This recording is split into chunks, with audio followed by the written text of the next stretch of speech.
మహాపరిశుద్ధుల దయగల మా తండ్రి, ఒక్కల మా దేవ, మీకే వందనాలు, స్తుతులు, స్తోత్రములు చెల్లిస్తున్నాం తండ్రి. రాత్రికాల సమయంలో తండ్రి నాయన యొక్క కొలకులో ఈ ఉన్నతమైన మాటలను ధ్యానించుకోవడం తండ్రి, మా ఆత్మీయ జీవితాన్ని నిర్వహించుకోవడం ధన్యతను మాకు అనుగ్రహించాం. నేను యొక్క సమయంలో తండ్రి కూడిన తండ్రి వినగలిగే చెవులను గ్రహించి హృదయాన్ని గ్రహించండి. మాట్లాడుతున్న నాకు తండ్రి మీ ఆత్మ సహాయం అనుగ్రహించి ఈ పిల్లలకి తండ్రి మీ వాక్యం సర్వపరిచినప్పుడు మీ యొక్క సమయోచితమైన జ్ఞానాన్ని మాకు అనుగ్రహించండి. పిల్లలతో మాట్లాడే శక్తిని జరుగుతున్న కార్యక్రమం అంతా చూడండి. మహిమ ఘనత ప్రభావం మీకు చెల్లిస్తుంది. క్రీస్తున్నాము నీ ప్రార్థన ఆమె తండ్రి దేవునికి కుమారులైన యేసుక్రీస్తు వద్ద తెలియజేస్తున్నాము. అలాగే పూర్ణ మీ అందరూ కూడా ప్రభువైన యేసుక్రీస్తు వద్ద తెలియజేస్తున్నాము. ప్రియమైన దేవుని వద్ద విరాధికాల సమయంలో దేవుని మహాజ్ఞాన గ్రంథమైన బైబిల్లో నుండి కొన్ని విషయాలు మనం ఆలోచిస్తే కనుక దేవుడి యొక్క ఉన్నతమైన ప్రేమ, ఆయన యొక్క మనసు ఎరిగేవారిగా ఈరోజు సమాజంలో లేకపోతే లోకంలో ఆయన్ని అత్యున్నతగా దగ్గరగా లేకపోతే ఆయన్ని విశ్వాసంతో చూడగలిగే సామర్థ్యం క్రైస్తవులుగా మనకుంది. కానీ ఈరోజు అదే క్రైస్తవ సమాజాన్ని వారి విశ్వాస పరిమాణం లేకపోతే వారి విశ్వాసం ఎంత గొప్పగా ఉందో ఒక్కసారి వారి జీవితాల్లో వారి విశ్వాస జీవితాన్ని పరీక్షించుకుంటే కనుక వారి జీవితాల్లో దేవుని అనుసరించి లేదా దేవుణ్ణి ఆనుకొని దేవుడి పట్ల భయభక్తులు కలిగి వారు జీవిస్తున్నారో లేదో వారు చూసుకోవాల్సిన పరిస్థితి కనబడుతుంది. ఎందుకంటే విశ్వాసం అనేది క్రైస్తవ జీవితానికి చాలా విలువైనది. ఆ విశ్వాసం అనేది లేకపోతే ఈ మనుషులు దేవునికి ఇష్టలుగా ఉండలేరు. కాబట్టి ఒకసారి ఈ విశ్వాసం గురించి మనం ఆలోచిస్తే కనుక ఈ విశ్వాసం పరిమాణం అనేది మనలో దేవుడి పట్ల మనకున్న విశ్వాసము మన జీవితాన్ని మనం నిరీక్షిస్తున్న పరలోకం వైపు నడిపిస్తుంది. ఆ పరలోకం లేకపోతే మనకి ఇస్తున్న నిత్యజీవం ఏదైతే ఉందో వాటి గురించి మన ఆత్మని అది ఏం చేస్తుందంటే బలపరుస్తుంది ఆ విశ్వాసం అని. కానీ అదే విశ్వాసం మనలో లేకపోతే కనుక మన యొక్క జీవితం ఎలా ఉంటుందంటే విశ్వాసము కోల్పోయిన వారిగా, దేవుడంటే భయం లేని వారిగా, దేవుడి మాటకి లోబడని వారిగా, మళ్ళా లోకంలో మన జీవితం చిందరవందరగా తయారవుతుంది. కాబట్టి విశ్వాసం అనేది మన యొక్క క్రైస్తవ జీవితానికి చాలా విలువైనది. ఆ విశ్వాసం గురించి పౌలు గారు ఒక మాట అంటున్నారు. ఏంటి ఆ మాటని మనం చూడగలిగితే కనుక తిమోతికి రాసిన 2వ పత్రిక 4వ అధ్యాయము, తిమోతికి రాసిన 2వ పత్రిక 4వ అధ్యాయము 7వ వచనం మనం చూద్దాం.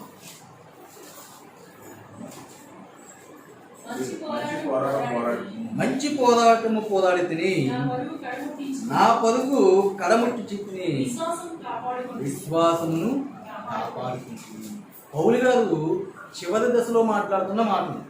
ఆయన క్రీస్తులోకి వచ్చిన తర్వాత సంఘాన్ని క్రీస్తులోకి రాకముందు చాలా విడిచిపెట్టేవాడు, చాలామందిని దూషించేవాడు.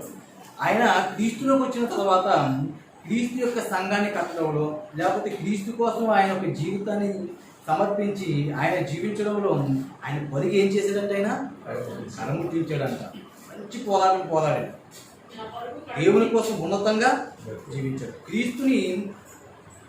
క్రీస్తుని నమ్ముకున్న వారు అపోస్తులు ఎవరైతే ఉన్నారో వాళ్ళు ఎవరు అనలేని మాట ఆయన అన్నాడు. ఏంటంటే నేను క్రీస్తుని పోలి నడుచుకున్న ప్రకారము మీరు నన్ను పోలి నడుచుకున్నా అన్నాడు. అంటే ఆయన క్రీస్తులోకి వచ్చిన తర్వాత ఆయన పోరాటం ఎలా ఉందంట, క్రీస్తు ఎలాగైతే అపవాదిని లేకపోతే వారి యొక్క ఏదైతే వారి యొక్క ఉదిలో చిక్కుకున్న సమాజం ఉందో ఆ సమాజాన్ని రక్షించడానికి ఏం చేశాడంటే ఆయన మరణాన్ని గెలిచి లేచాడు. అలాగే పౌలు కూడా ఈరోజు అదే రక్షణ సువార్తను ప్రకటించడానికి ఆయన పొరుగు ఏం చేశాడంట, కరముట్టించాడు. ఆ పొరుగులో ఏదైతే ఆ విశ్వాస జీవితాన్ని పొందవలసింది, ఏదంటే ప్రాముఖ్యమైనది ఆ జీవితానికి క్రైస్తవ జీవితాన్ని పొందవలసింది విశ్వాసం. ఆ విశ్వాసాన్ని ఏం చేసుకున్నాడంటే ఆయన కాపాడుకున్నాడంట. ఎవరు? పౌలు. విశ్వాసం మనం కాపాడుకోవాలంటే విశ్వాసం అనేది కోల్పోతే మన జీవితం ఎలా ఉంటుందో మనకు తెలుసు. ఎందుకంటే అందుకే పౌలు కాదు, విశ్వాసాన్ని ఏం చేసుకున్నాడంటే ఆయన కాపాడుకున్నాడు. ఇప్పుడు దాకా ఆయన ఈ లోకాన్ని విడిచిపెళ్ళిపోతున్న తరుణంలో కూడా క్రీస్తు యొక్క బంధకాల్లో ఉండి అనేక మందిని ఆయన యొక్క మాటలతో, క్రీస్తు యొక్క జ్ఞానంతో ప్రేరేపించడు. కానీ ఎక్కడ కూడా ఆయన బలహీనమైపోలేదు. ఆయన ఆంతర్య పురుషుడు దినదినం ఏమవుతున్నాడు? నూతనమవుతున్నాడు. కానీ బాహ్య పురుషుడు ఏమవుతున్నాడు? కృషించిపోతున్నాడు. అయినప్పటికీ కూడా బాహ్యంగా ఆయన ఎంత నలిగిపోయినా, బాహ్యంగా ఆయన ఎంత శ్రమకు గురైనా సరే వాటన్నిటినీ పట్టించుకోకుండా ఆయన ఆంతర్యంలో, లేకపోతే ఆయన ఆంతర్య పురుషుడు ఎలాగైతే ఆయన పొందుకున్న ఆ క్రీస్తు ఎవరైతే ఉన్నారో ఆ క్రీస్తు కోసం జీవించడంలో ఆయన రోజు దినదినము బలపడుతున్నాడు. ఎలా బలపడుతున్నాడంటే ఆయన విశ్వాస జీవితం మనకి కనబడుతుంది. అందుకే అదే పౌలు గారు కొరింథీ రాసిన పత్రిక 2వ పత్రికలో ఒక మాట తెలియజేస్తున్నాడు మనకి. 13వ అధ్యాయము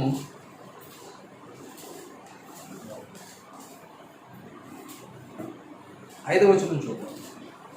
మీరు విశ్వాసం గలవారై ఉన్నారో లేదో. ఎవరు? మీరు సంఘానికి. ఆయన సంఘానికి తెలియజేస్తున్నారు ఏమని? మీరు విశ్వాసం గలవారై ఉన్నారో లేదో మిమ్మల్ని మీరే శోధించుకొని చూచుకుని, మిమ్మల్ని మీరే పరీక్షించుకుని. మీరు భ్రష్టులు కాని ఎడల యేసుక్రీస్తు మీలో ఉన్నాడని మిమ్మల్ని గూర్చి మీరే ఎరుగురా. మన విశ్వాసం గలవారు ఉన్నాం అనుకోండి, మనలో ఎవరున్నట్టు? యేసుక్రీస్తు మనలో ఉన్నాయి. అది ఎలాగా? ఎవరు పరీక్షించి చెప్పాలి? మనమే పరీక్షించుకోవాలంట. ఇప్పుడు మనకి ఏమైనా ఒక వ్యాధి ఏమైనా వచ్చిందనుకోండి, ఆ వ్యాధికి సంబంధించి ఆ వ్యాధి లక్షణాలు మనలో ఉన్నాయో లేదో ఎవరు పరీక్షించాలి? ఆ డాక్టర్ గారు ఆ లక్షణాలు మనలో చూసి ఇది ఒకవేళ ఏ డెంగ్యూ జ్వరం లేకపోతే ఏ యొక్క టైఫాయిడ్ జ్వరం అని ఆయన పరీక్ష నిర్ధారణ చేయాలంటే ఏ నీరు టెస్టో లేదా బ్లడ్ టెస్టో ఏవో చేసి ఆ పరీక్షలు చేసిన తర్వాత అందులో వచ్చే రిజల్ట్ని బట్టి ఏం చెప్తాడు? మీకు పలానా వైరస్ జ్వరం ఉందండి, లేదా పలానా వ్యాధి చూపింది లేదు చెప్తాడు. అంటే ఈరోజు మానవ శరీరంలో ఉన్న రోగాన్ని తెలియచేయడానికి పరీక్షలు ఉన్నాయి. కానీ అదే క్రైస్తవ జీవితాన్ని మనం కొనసాగిస్తున్నామో, మన విశ్వాసంలో ఉన్నామో లేదో ఎవరు పరీక్షించుకోవాలంట? ఎవరు పరీక్షించుకోవాలి? మనమే పరీక్షించుకోవాలంట. అలా పరీక్షించుకుంటే మన పరీక్షలు ఏమొస్తాయి? రిజల్ట్ ఎలా వస్తుందండి? మనం ఎలాగున్నా సరే రిజల్ట్ ఎలా వస్తుంది అని నేను బాగానే ఉన్నాను అనుకుంటాం. మనం పరీక్షించుకుంటే ఎలా ఉంటుంది? బాగానే ఉన్నాం అనుకుంటాం. కానీ మనం పరీక్షించుకొని నేను కరెక్ట్గా ఉన్నానన్న అనుకునే కన్నా బైబిల్లో చాలామంది విశ్వాసులు ఉన్నారు. చాలామందిని ప్రభు యొక్క చెంతకి చేరిన తర్వాత మళ్ళా ప్రభుని విడిచి చెదిరిపోయిన వారు ఉన్నారు. వారి యొక్క జీవితాన్ని మనం పరిశీలించుకుంటే కనుక వారిలో మనం ఉన్నాం అనుకోండి, అది భక్తిహీనులైనా భక్తి గలవారైనా, విశ్వాసులు బలవంతులైనా విశ్వాసులు బలహీనులైనా, వారి జీవితాన్ని మనం చూసుకున్నాం అనుకోండి, వారి జీవితాన్ని మనం పరీక్షను చూసుకున్నాం అనుకోండి, వారు ఏ విషయాల్లో తొలగిపోయారో ఆ విషయంలో మనం నిలబడ్డామో మనం తొలగిపోయాము. మనకు తొలగిపోయానుకో మనం ఏమవుతాం? విశ్వాసులు లేనివారమే. అందుకే మనల్నే పరీక్షించుకోమంటే మన పరీక్ష ప్రత్యేకంగా ఏదో నాకు నేను దేవుడికి అది చేస్తాను, నేను దేవుడికి ఇది ఇచ్చేసాను, నేను సంఘంలో అది చేస్తాను ఇలా కాదు పరీక్షించుకోవడం. ఎలా పరీక్షించుకోవాలి? లేఖనాలను బట్టి, దేవుడి యొక్క వాక్యాన్ని బట్టి మనం మన జీవితాన్ని పరీక్షించుకోవాలి. ఎందుకంటే మన సొంత ఆలోచనతో మన జీవితాన్ని పరీక్షించుకున్నాం అనుకో, అది ఎలా ఉంటుంది? అంత కరెక్ట్గానే ఉంటుంది. నేను జెమ్సన్ అంటవచ్చు. కానీ దేవుడి యొక్క వాక్యం ఎప్పుడైతే మనలోకి, మన జీవితాన్ని పరీక్షించడానికి దేవుడి యొక్క వాక్యాన్ని మనం హృదయంలోకి పంపామో అప్పుడు ఆ వాక్యం మన జీవితం ఎలాంటిది అనేది రిజల్ట్ చూడాలి. ఎందుకంటే మన యొక్క జీవితంలో మనం ఎప్పుడైతే క్రీస్తులోకి వచ్చామో, ఎప్పుడైతే యేసుని విశ్వసించామో ఆ విశ్వాసం ఎక్కడ దాకా ఉండాలి? మళ్ళా ఈ లోకంలో మన జీవితం ముగిసిపోయేంత వరకు ఆ విశ్వాసం అలా ఉండాలి. లేదంటే కనుక మనం క్రీస్తు యొక్క సహవాసంలో లేనివారమైన బైబిల్ తేడాగా చెప్తాం. చూడండి ఆ మాట ఒకసారి. ఎబ్రీయులకు రాసిన పత్రిక, అపోస్తలుడైన పౌలు ఎబ్రీయులకు రాసిన పత్రిక 3వ అధ్యాయము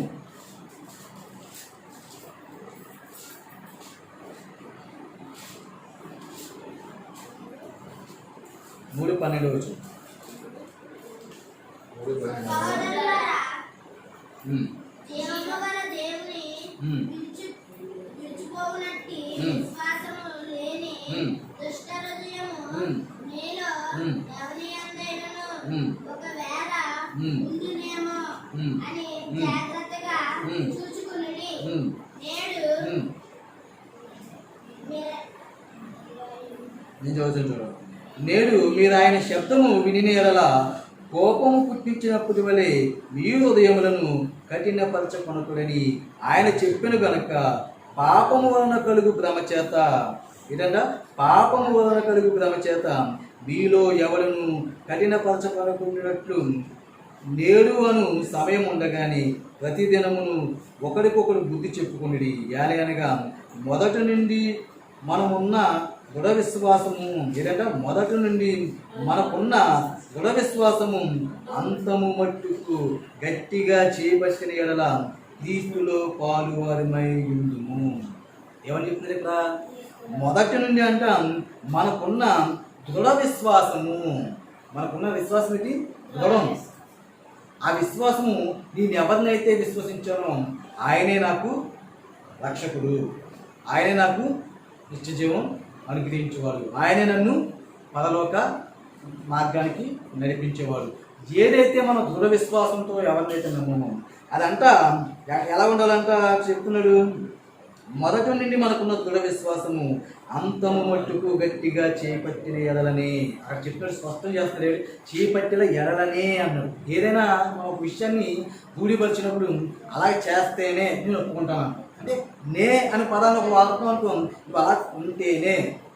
ఎప్పుడైనా చూడండి, తన ఇంట్లో తన భర్తతోనో లేకపోతే తన భార్యతోనో ఎవరితోనో ఏదైనా చిన్న ఖచ్చితత్వానికి రావాల్సి వచ్చినప్పుడు నువ్వు అలా ఉంటానంటేనే, పిల్లలు నన్ను పలానా పార్క్ తీసుకెళ్ళి లేకపోతే పలానా ప్రదేశం తీసుకున్నాను అలా చేయకుండా ఉంటానంటేనే, అంటే ఇది ఖచ్చితత్వం.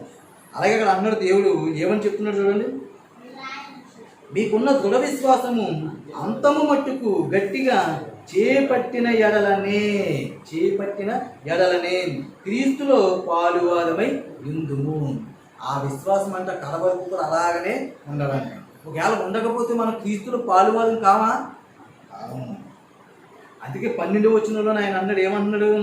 సహోదరులారా, జీవము గల దేవుణ్ణి విడిచిపోవునట్టి విశ్వాసము లేని దుష్ట హృదయం వచ్చేస్తుందంట. ఏంటి? విశ్వాసం లేకపోతే, విశ్వాసం అనేది మనలో లేకపోతే అనుకోండి, మనల్ని ఆవరించేవాడు ఎవరు?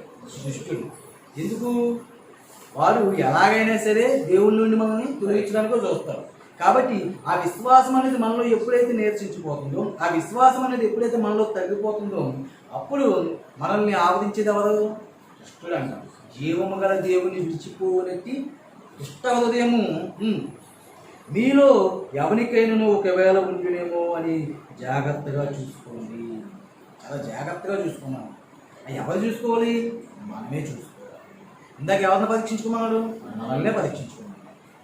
దేవుడు విశ్వాసం గురించి ఎందుకు ఇంత జాగ్రత్త మనకు తెలియజేస్తున్నాడు?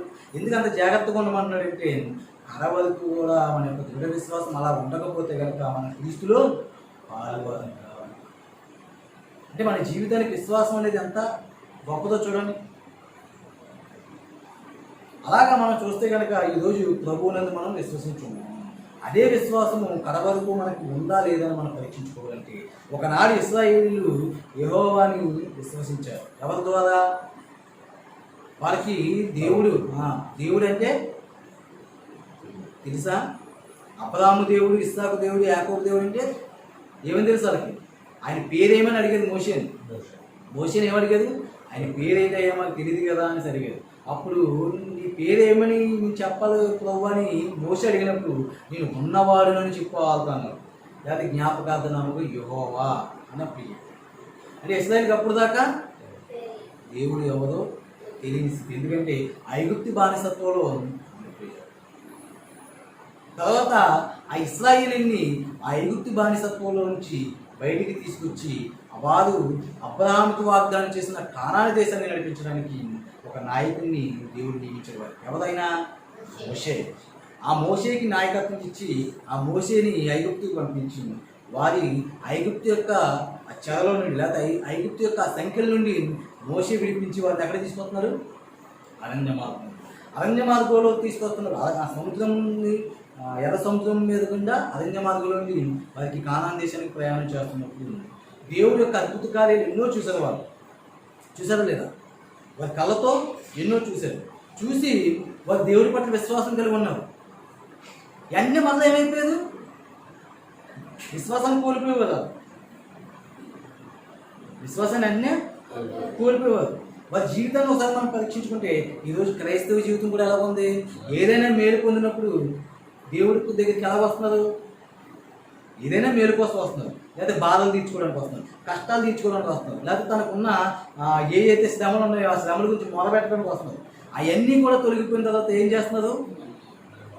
దేవుడిని విడిచిపెట్టి మళ్ళీ మామూలు అంటే విశ్వాసాన్ని యేసుక్రీస్తు ఒక ప్రాంతాన్ని అలాగే వెళ్తున్నప్పుడు 10 మంది కుష్ఠరోగులు వచ్చి యేసుక్రీస్తు వారి దగ్గర మొదలుపెట్టగా వారికి దేవుడు ఏమి ఇచ్చారు? మీరు ప్రయాణం వెళ్ళిపోయి మీకు స్వస్థత కలుగుతున్నాను. 10 మంది కూడా స్వస్థత పొందారు. కానీ అందులో 9 మంది ఏమయ్యారు?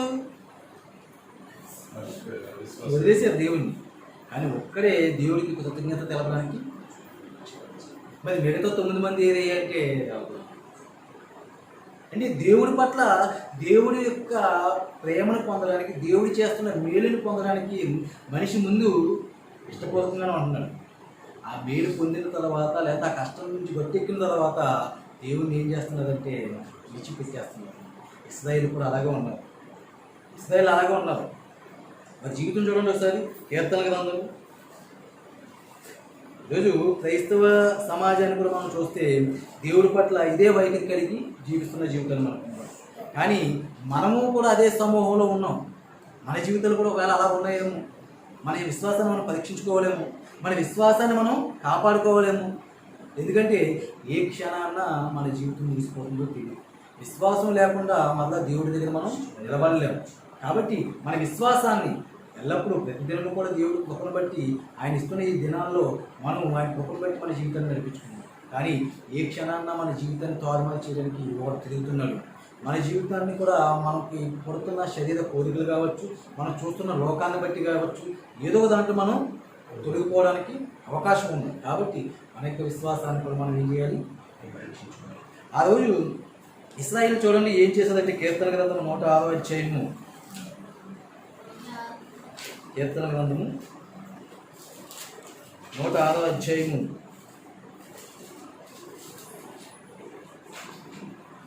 8 నుంచి చూద్దాం. 8 అయినను తన మహాపరాక్రమమును చేయుటకై ఆయన తన నామను బట్టి వారిని రక్షించును. ఆయన ఎర్ర సముద్రమును గద్దెప్పుగా అది ఆరిపోయింది. మైదానం మీద నడిచినట్లు వారిని అగాధ జలంలో నడిపించును. వారి పగవారి చేతిలో నుండి వారిని రక్షించును. శత్రువుల చేతిలో నుండి వారిని విమోచించును. నీళ్లు వారి శత్రువులను ముంచివేసిన వారిలో ఒక్కడైనను మిగిలి ఉండలేదు. అప్పుడు వారు ఆయన మాటలు నమ్మి ఆయన కీర్తి గానం చేసి అయినను వారు ఆయన కార్యములను వెంటనే మర్చిపోయి. చూడండి ఏమన్నాడండి ఇక్కడ, ఐగుప్తు దేశంలో నుండి ఐగుప్తు యొక్క బానిసత్వం నుండి ఇశ్రాయేలు ప్రజల్ని మోసి విడిపించి తీసుకొస్తున్నప్పుడు ఏం జరిగిందంట? ఆయనను తన మహాపరాక్రమం ప్రసిద్ధి చేయుటకై ఆయన తన నామమును బట్టి వారిని రక్షించును. దేవుడు ఆయన యొక్క నామాన్ని బట్టి, ఆయన యొక్క గొప్పతనాన్ని బట్టి, ఆయన అబ్రాహాముకు చేసిన వాగ్దానాన్ని బట్టి వారిని విడిపించి వారిని రక్షించాడు. రక్షించి వారిని నడిపిస్తున్నప్పుడు వారికి సముద్రం ఒకటి అడ్డుగా వచ్చింది, ఎర్ర సముద్రం. అదే 9వ వచనంలో అన్నాడు చూడండి. ఆయన ఎర్ర సముద్రమును గద్దింపగా అది ఆరిపోయెను. మైదానం మీద నడిచినట్టు వారిని అగాధ జలములలో నడిపించును. ఆయన ఎర్ర సముద్రాన్ని గద్దించాడు. ఎర్ర సముద్రం ఏమైంది? 2 పాయలైపోయి మైదానం కింద, ఆ మైదానం గుండా వారు వెళ్ళిపోతున్నారు. వారి కళ్ళతో చూశారు సముద్రం 2 పాయలైపోవడం. అయ్యప్ప గోడ కట్టినట్టు ఉంది. వారి కళ్ళ ముందు చూస్తున్నారు. ఇది సముద్రం మా కళ్ళ ముందు ఇలా చీలిపోయింది, దేవుడు యొక్క గొప్ప కార్యం చేశారు. అదే సముద్రం కూడా వారి భయాన్ని నుండి నడుచుకుంటూ వెళ్తున్నారు. అలాంటి కార్యం ఎప్పుడు వాళ్ళు చూసి ఉండదు. మనం ఏదో సినిమాల్లో చూస్తాం, లేకపోతే ఏదైనా సినిమాలోనే కదా గ్రాఫిక్స్ అందరూ చూపించగలరు. కానీ వీళ్ళు రియల్గా చూస్తున్నారు, వారి కళ్ళ ముందు జరుగుతున్నది. అలాంటి మైదానం నుండి వారు నడుచుకుని పోయి తర్వాత 10వ వారి పగవారి చేతిలో నుండి వారిని రక్షించును, శత్రువుల చేతిలో నుండి వారిని విమోచించును. వారి పగవారు ఎవరు? వారి యొక్క చేతిలో నుండి దేవుడు వారిని విడిపించును, వారి చేతుల్లో నుండి వారిని విమోచించిన తర్వాత వీళ్ళు వారి శత్రువులను ముంచివేసెను, వారిలో ఒక్కరెవరు మిగిలి ఉండలేదు. తర్వాత వారు దాచేసిన తర్వాత ఐగుప్తులు వారి వెనకాలే ప్రారంభించారు. వారిలో ఒక్కరైనను మిగిలి ఉండదు. 600 రథాలతో ప్రయాణం ఇచ్చాడు. 600 రథాలు కూడా నీటి మునిగిపోయి వచ్చిన సైన్యం అంతా కూడా చనిపోయారు. ఆ సముద్రం మూసిపోయిన తర్వాత ఆ శవాలు పైకి తిరిగినప్పుడు వారి కళ్ళ ముందే చూశారు ఎంతమంది చనిపోయారు. ఎవరు? ఇశ్రాయేలు. దేవుడు చేసిన గొప్ప కార్యాన్ని వారు చూశారు. వారు ఇంకా అలా కిందకి చదువుకుంటూ పోతే వారు అరణ్యంలో ఆహారం కావాలంటే ఆహారం ఇచ్చారు. మాకు మాంసం లేదని గోల పెడితే ఊరేళ్లను పిలిపించాడు. వారికి ఏమి కావాలన్నా ఇచ్చాడు. పగలంతా ఎలా ఉండేవారంటే మేఘస్తంభంగా, రాత్రి అగ్నిస్తంభంగా, ఒక పురిగైనను ఒక జీవైనను వారిని వచ్చి వారిని చెరపెట్టకుండా కాపాడుకుని తీసుకొచ్చారు. వారి బట్టలు మాసిపోలేదంటాం, వారి చెప్పులు అంత సంరక్షణ కలిగించి వారిని తీసుకొచ్చాడు దేవుడు. వారికి ఏమీ లోటు చేయలేదు. దాహమని ఏడిస్తే ఏమి ఇచ్చారు? బండని చీల్చి ఆ ఎడారిలో మొత్తం ఒక నదిలాగా ప్రవాహం చేశారు. అలాగే చూసుకుంటూ పోతే ఏం చేశాడంటే అక్కడ ఆ శత్రువులందరినీ కూడా చంపేశాడు. తర్వాత 12 అప్పుడు వారు ఆయన మాటలు నమ్మిది, ఆయనను కీర్తి చేసేది. ఇవన్నీ చూసినప్పుడు ఏం చేశారంట? ఆ దేవుని నమ్మారు. ఎవరో? ఇశ్రాయేలు ప్రజలు. ఆయనకి ఏం చేశారు? ప్రతిగానాలు చేశారు. మనకి నిర్గమకాండంలో ఉంటుంది. ఎప్పుడైతే ఎర్ర సముద్రం మూసిపోయిన తర్వాత మోషే తర్వాత వాళ్ళందరూ కూడా కీర్తన పాడుకుంటూ ప్రయాణం చేస్తారు. వారికి దేవుడు చేసిన మేలుని బట్టి వారు పాటలు పాడేది ఇశ్రాయేలు అందరూ కూడా. ఆ తర్వాత ఏమన్నా చూడండి, అయినను 10 అయినను వారు ఆయన కార్యములను వెంటనే మర్చిపోయేదంట. చూడండి, వెంటనే ఇది ఎంత త్వరగా వారు ఇదైపోయారు చూడండి. అంటే వారు కళ్ళ ముందు దేవుడు చేస్తున్న అద్భుత కార్యాలు చూసి కూడా వారి విశ్వాసంలో ఏమన్నా నిలకడగా ఉండలేకపోయారు. కాబట్టి వారిని చూస్తే ఇంకా వారి గురించి చెప్తున్నాడు అక్కడికి. ఇంకా మనం పైన చూస్తే 18 నుంచి చూద్దాం. 17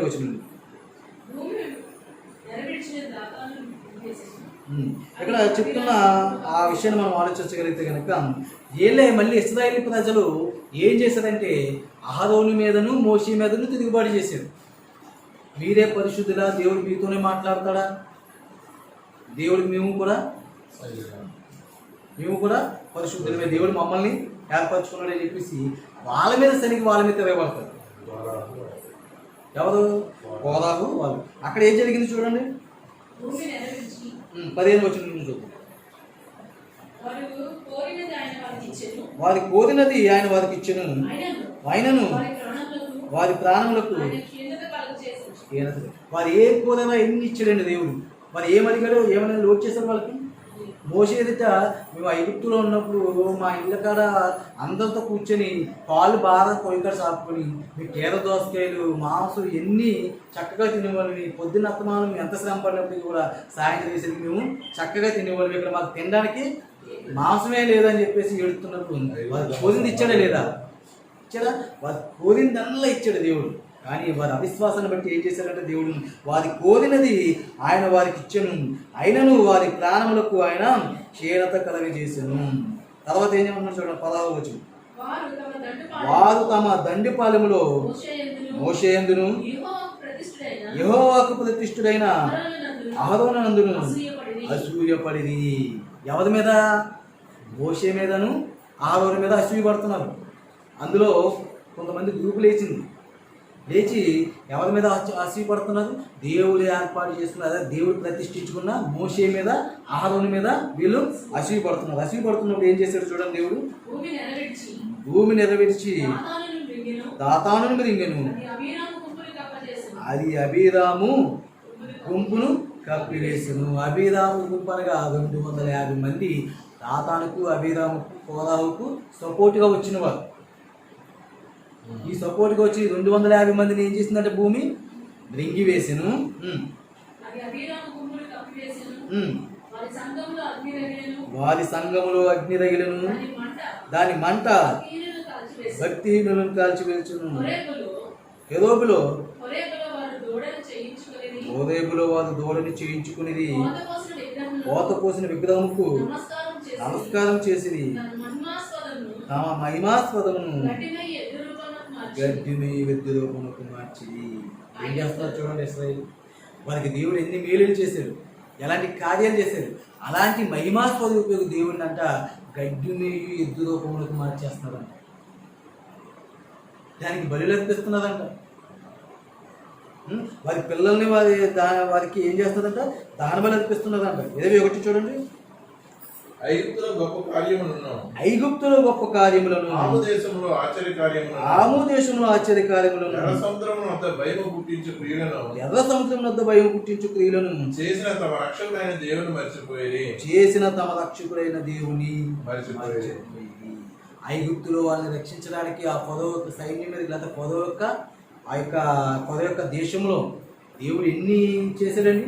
ఈగలను కురిపించాడు, ఈగలను రప్పించాడు, కప్పను రప్పించాడు, నీటిని ఎదగా మార్చాడు, రక్తంగా మార్చేశాడు. ఇలాగా వారి యొక్క సంఖ్యలు తెంచి వాళ్ళని నడిపించడానికి ఐగుప్తు దేశాన్ని దేవుడు ఏం చేశాడు, చాలా శ్రమ పెట్టాడు.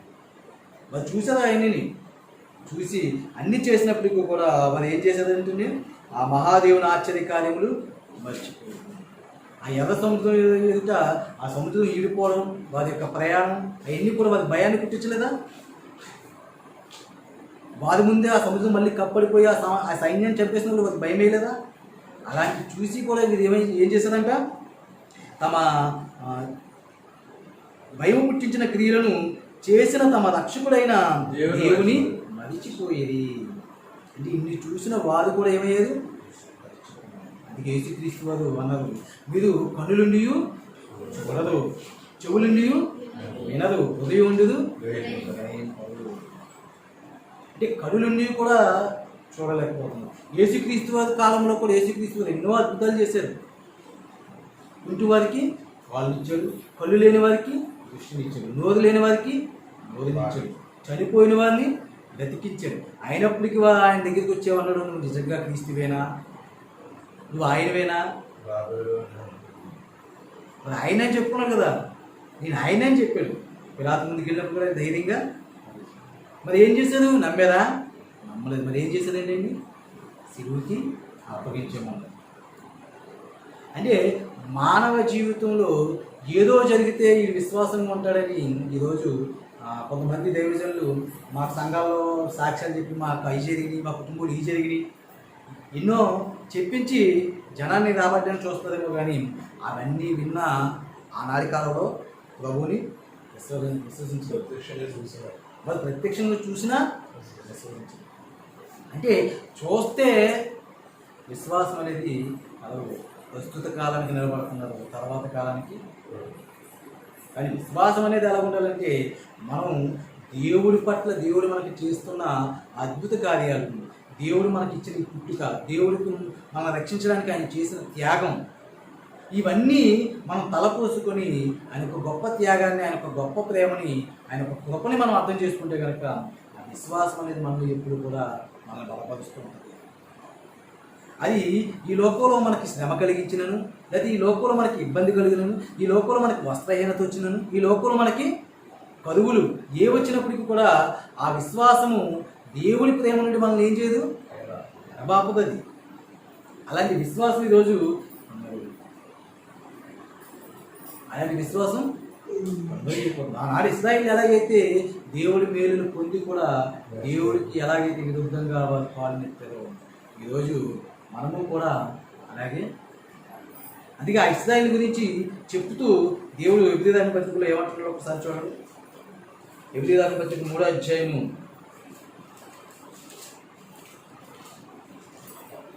3వ అధ్యాయము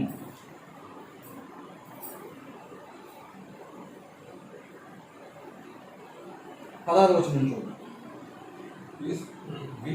విని కోపం పుట్టించు పుట్టించిన వారు ఎవరు? విని కోపం పుట్టించిన వారు ఎవరు? మోషే చేత నడిపింపబడి మోషే చేత నడిపింపబడి ఐగుప్తులో నుండి బయలుదేరి వచ్చిన వారందరే కదా. దేవుడి యొక్క మాటలు విన్నారు. దేవుడు ఆజ్ఞాపించినవన్నీ కూడా మోషే వారికి చెప్పాడు. దేవుడు పలానా రోజు మీకు ఇది చేస్తా అన్నాడు. దేవుడు మీరు 6 దినాలు కూడా మీరు వెళ్ళి తెచ్చుకోండి, 7 దినానికి వెళ్ళి ఏమి తెచ్చుకోకండి. మీకు 6 దినాన్ని మీరు అన్ని తెచ్చుకోండి, మీరు 7 దినాన్ని తెచ్చుకున్నది మీకు కుళ్ళిపోద్ది. వారికి ఇచ్చిన ఆహారం గురించి చెప్పిన మాట. అలాగ వారు అన్నీ కూడా విన్నారా లేదా? మోషే ఎన్నో విషయాలు దేవుడి గురించి వారికి తెలియజేశారు ఆ మార్గంలో. అలాగా వారు విని కూడా ఏం చేశారంటే దేవుడికి కోపం పుట్టించారంట. విని ఏమైనా అన్నారా? ఆచరించారా? వాటిని బట్టి నేను వారి జీవితాలు నడిపించుకున్నారా? దేవుడి యొక్క వాక్యానికి లోబడ్డారా? దేవుడి యొక్క ఆజ్ఞకి వారి యొక్క జీవితాన్ని నడిపించారా? లేదు. మరి ఏం చేశారు? విని ఏం చేశారంట వారు? విని కోపము పుట్టించిన వారు ఎవరు? మోషే చేత నడిపింపబడి ఐగుప్తు నుండి బయలుదేరి వచ్చిన వారందరే కదా. ఐగుప్తు నుండి వచ్చిన వారందరూ కూడా ఏం చేశారు? కోపం తప్పించారు. అందుకే కిందకి వచ్చామన్న 10 ఎవరి మీద 40 ఏళ్ళు ఎవరి మీద 40 ఏళ్ళు ఆయన కోపగించును? పాపం చేసిన వారి మీదనే కదా. వారి శవములు అరణ్యంలో రాలిపోయాయి. దేవుడు అన్ని వారి కోరినవన్నీ ఇచ్చినప్పటికీ కూడా మళ్ళా తర్వాత ఏం చేసిన వాళ్ళని అరణ్యంలో రాలి చేసేది దేవుడు. వారు వెళ్ళవలసిన కానాన్ దేశానికి వెళ్ళలేకపోయారు. వారు దేనికోసమైతే అబ్రహాముకు వాగ్దానం చేసిన ఆ కానాన్ దేశానికి వెళ్ళడానికి వారు దేవుడిని నడిపించడానికి ఒక నాయకుని నిలబెట్టి తీసుకొచ్చారు. ఆ కానాన్ దేశానికి వారు చివరికి ఏం చేశారు? వెళ్ళలేకపోయారు. ఎందుకు వెళ్ళలేకపోయారు? అది విని కూడా ఏం చేశారు? దేవుడికి కోపం పుట్టించారు. వారు విన్నారు, దేవుడికి లోబడలేదు. ఎందుకు వాళ్ళు లోబడలేదంటే చెప్తున్నారు చూడండి, 4వ అధ్యాయము 2వ వచనం. వారికి ప్రకటింపబడినట్లు మనకు సువార్త ప్రకటింపబడి. ఎవరికి ప్రకటింపబడి? ఇశ్రాయేలుకి దేవుడు ఎలాగైతే ఆనాటి కాలంలో వారి ప్రయాణంలో మీరు ఇలా నడుచుకోండి, అప్పుడు మీకు కానాను దేశాన్ని నేను మిమ్మల్ని నడిపిస్తాను, మీరు నాకు లోబడి ఎలా ఉండండి. వారికి ఎలాగైతే దేవుడు యొక్క మాటలు ప్రకటించడం, అలాగే ఇప్పుడు మనకి పరలోక ప్రయాణానికి దేవుడు ఏం ప్రకటిస్తున్నాడు? సువార్త. మన యొక్క నిత్య జీవం పొందుకోవాలి. ఆ మార్గంలో మనం నడుచుకోవాలంటే ఎలా నడుచుకోవాలి, వీటిని విడిచిపెట్టాలి, వీటిని అనుసరించి మనం ఉండాలి, క్రీస్తు యొక్క మార్గంలో మనం ఎలా నడుచుకోవాలి, క్రీస్తు ప్రేమని ఎలా మనం పొందుకోవాలి, ఈ విషయాలన్నీ కూడా మనకి సువార్త ద్వారా దేవుడు తెలియజేస్తున్నాడు. అలా తెలియజేస్తున్నప్పటికీ అక్కడ చెప్తున్నాడు, వారికి ప్రకటింపబడినట్లు మనకు కూడా సువార్త ప్రకటింపబడును. వారు వినిన వారితో విశ్వాసం గలవారై కలిసి ఉండలేదు. ఎవరు? ఆనాడు ఎవరైతే విశ్వసించారో అలాంటి కొంతమంది విశ్వాసం గలవారితో మిగతా వాళ్ళు కలిసి మోషే అహరోను యోషువని కాలేబు వీరిని వాళ్ళతో పాటు కొంతమంది పెద్దల్ని ఆ యొక్క కానాన్ దేశం ఎలాగుందో చూడడానికి పంపిస్తారు. పంపించినప్పుడు యోషువ కాలేబు ఏం చెప్తారు? అది చాలా అందంగా ఉంది, వారిని మనం జయించగలం, మనకు దేవుడు తోడున్నాడు, మనం ఎలాగైనా మనం వెళ్ళిపోవచ్చు అని చెప్పేసి యోషువ కాలేబు ఎలా చెప్పారు? విశ్వసించారు కాబట్టి దేవుడు మనం పంపిస్తాడు, ఆయన కదా మనం నడిపించేది. మనం వెళ్ళిపోయినా జరిగించేది ఎవరు? యుద్ధం దేవుడు మనకి ఇస్తానన్నది ఆయన, కాబట్టి మనం వెళ్ళిపోవచ్చు, దేవుడు మనకి దాన్ని అప్పగిస్తాడని వారికి విశ్వాసం కలిగి చెప్తుంటే మిగతా పెద్దలు ఏమంటున్నారు? వాళ్ళతో పాటు వెళ్ళిన వాళ్ళు, బాబోయ్ వాళ్ళ ముందు మనం ఎలా ఉన్నాం, ఎలాగా ఉన్నాం, మనం వాళ్ళని జయించలేం, వాళ్ళు డిఫీల్ వల్లే ఉన్నారు అలాగని చెప్పేసి విశ్వాసం లేని వారిగా, అలా విశ్వాసం లేని వారు వెంటనే ఏమైనా తర్వాత దేవుడు వారిని సమాధించాడు. అంటే అలా విశ్వసించిన వారితో వీళ్ళు ఏమయ్యలేదు, కలిసి ఉండలేదు. అలాగే ఇప్పుడు కూడా మనకి సువార్త ప్రకటింపబడుతుంది. విశ్వాసించిన వారు చాలామంది ఉన్నారు, మనలో కూడా చాలామంది విశ్వసించిన వారితో ఎలా ఉండడం లేదు, కలిసి ఉండడం లేదు. దేవుడి యొక్క గొప్పతనాన్ని ఈరోజు ఎన్నో శాఖలుగా విడిపోతున్న క్రైస్తవ్యం చూస్తుంటే వీరందరికీ విశ్వాసం ఉన్నట్టేనా? విశ్వాసం ఒక్కటే, బాప్తిసం ఒక్కటే, తండ్రి అయినా దేవుడు. కానీ ఈరోజు బాప్తిసాలు ఎన్ని ఉన్నాయి, ఈరోజు విశ్వాసాలు ఎన్ని ఉన్నాయి? మీ విశ్వాసం మీది కదా, మా విశ్వాసం మాది.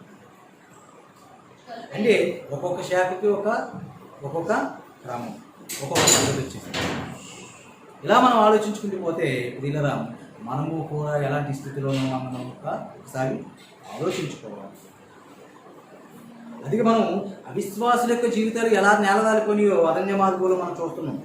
అది విశ్వాసాన్ని బట్టి విశ్వాస వీరులు ఎలా ఉన్నారో తెలుసా? వారి కంటితో చూడకపోయినను వారి విశ్వాసం చేత వారు మాట్లాడుతున్న మాటలు మనకి ఎంత ధైర్యాన్ని ఇస్తో చూడండి.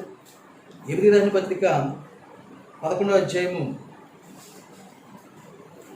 ఎబ్రీ రాసిన పత్రిక 11వ అధ్యాయము 13 నుంచి చూద్దాం.